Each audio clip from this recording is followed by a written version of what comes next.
It was a quiet afternoon in the suburbs, the kind where the only sounds were birds chirping, a distant lawnmower humming, and kids playing outside.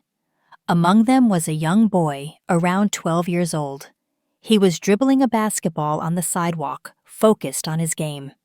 Every now and then, he'd pause to take a shot at the small hoop set up in his driveway. It was just another normal day for him. But not for her. A woman stood on her porch, arms crossed. She had been watching the boy for the past few minutes, her eyes narrowed. Something about him didn't sit right with her. She didn't recognize him. Or at least, she thought she didn't. Her mind started racing. What if he was up to something? What if he wasn't just playing? What if he was looking around for houses to break into? She pulled out her phone and took a step forward. The boy, still bouncing his basketball, hadn't even noticed her. Not yet. The woman walked down her porch, her sandals clacking against the pavement. She wasn't just going to stand by. She needed to do something. "Hey!" she called out. The boy turned, surprised. He wasn't used to strangers talking to him like this. "Yes?" he said, polite but confused. "What are you doing here?" she asked, voice sharp. The boy frowned. "Playing basketball." Her eyes narrowed. "Where do you live?" The boy hesitated. He didn't like the way she was talking to him. It didn't sound like she was just curious. It sounded like she was accusing him of something. "I live down the street," he said, pointing toward his house. The woman didn't even glance in the direction he pointed. "I've never seen you before," she said. The boy shrugged. "I play outside all the time." But she wasn't listening. Her mind was already made up. "You shouldn't be here," she said firmly.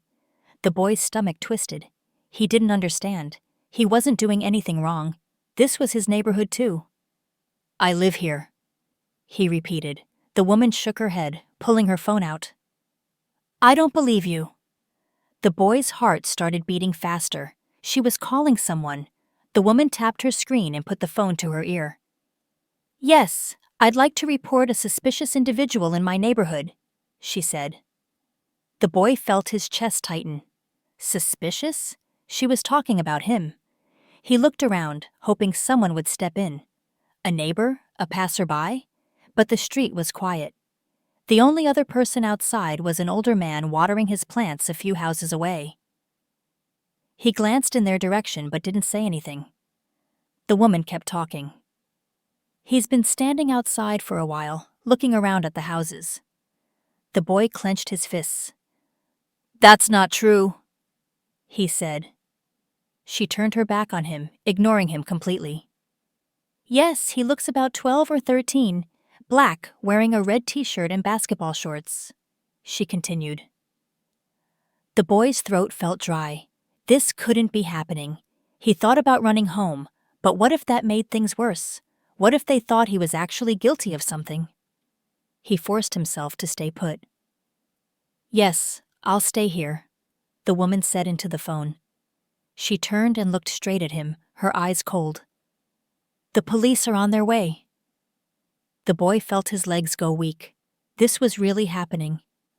The boy stood frozen, his hands gripping the basketball. A few minutes passed, but they felt like hours. Then, he heard it. A car engine. A black and white patrol car rolled up the street, its lights flashing. No sirens, but enough to make his heart race. The boy swallowed hard. He had never been in trouble before. He had never even talked to the police.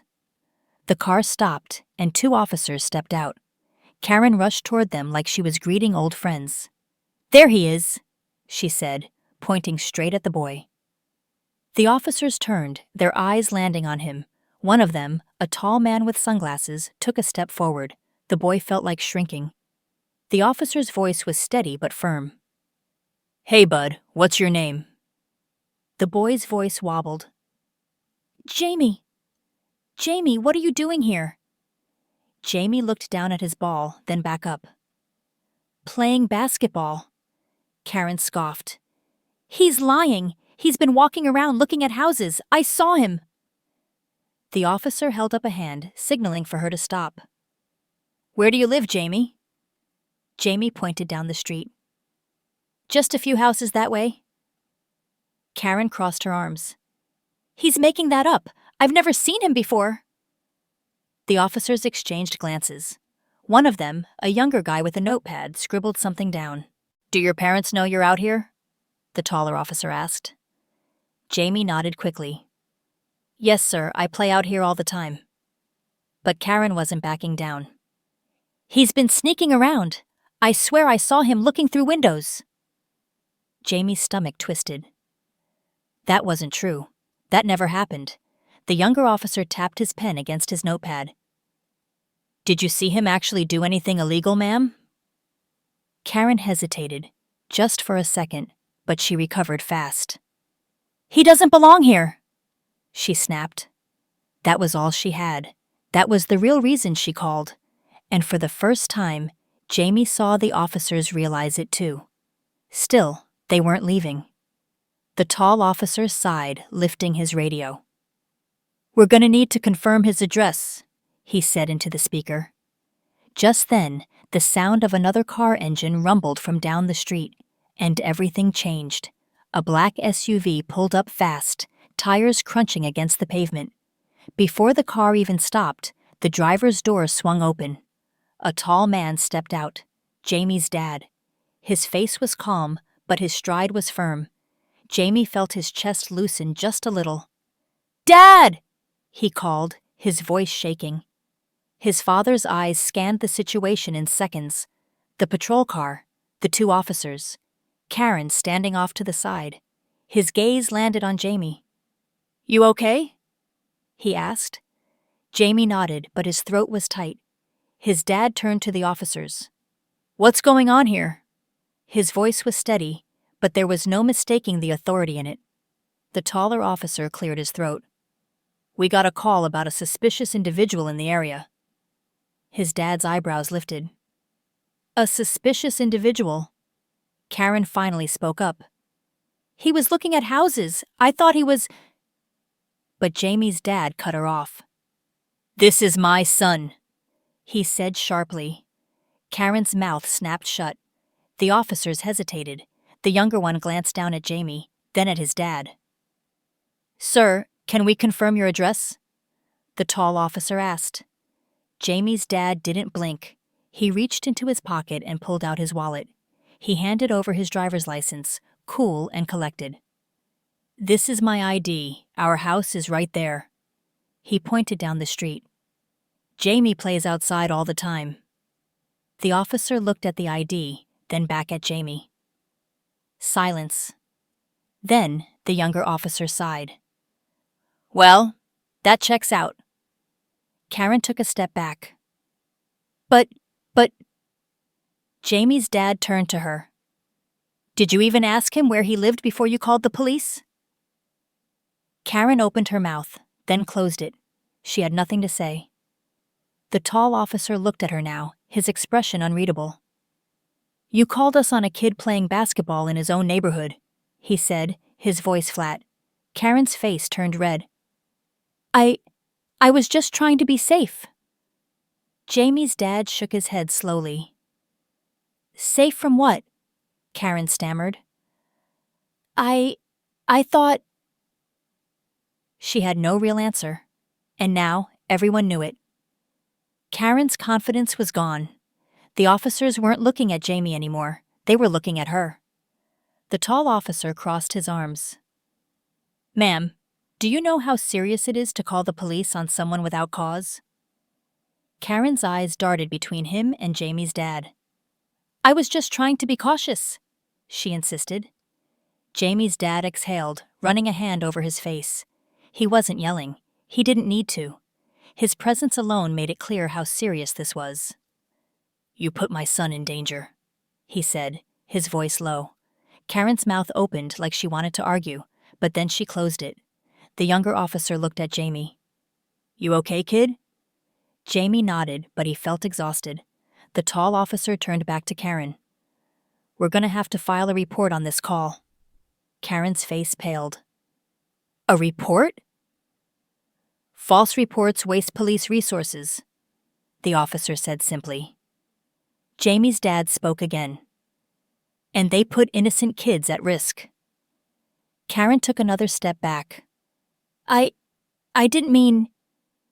The officers weren't interested in her excuses. The taller one sighed and turned back to Jamie's dad. Sorry about this, sir. Jamie's dad nodded once. You should be. The officers gave Karen one last warning look before turning toward their car.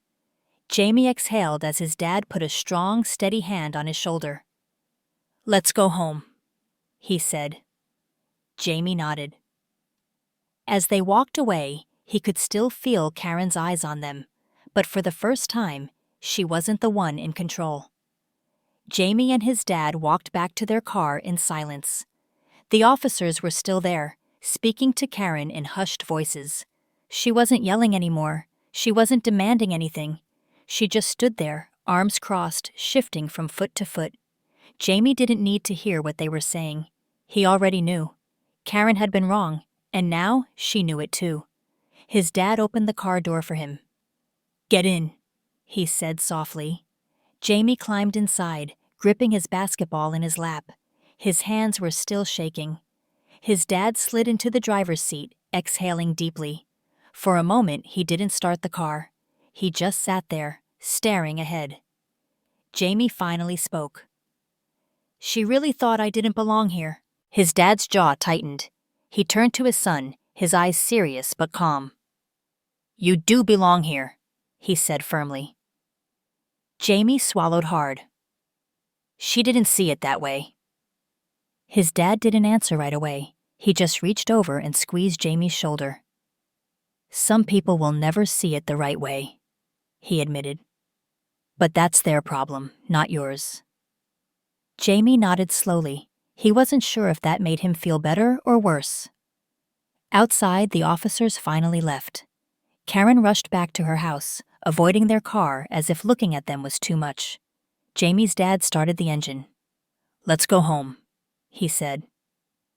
Jamie stared out the window as they pulled away. He knew he wouldn't forget this day, and he knew Karen wouldn't either.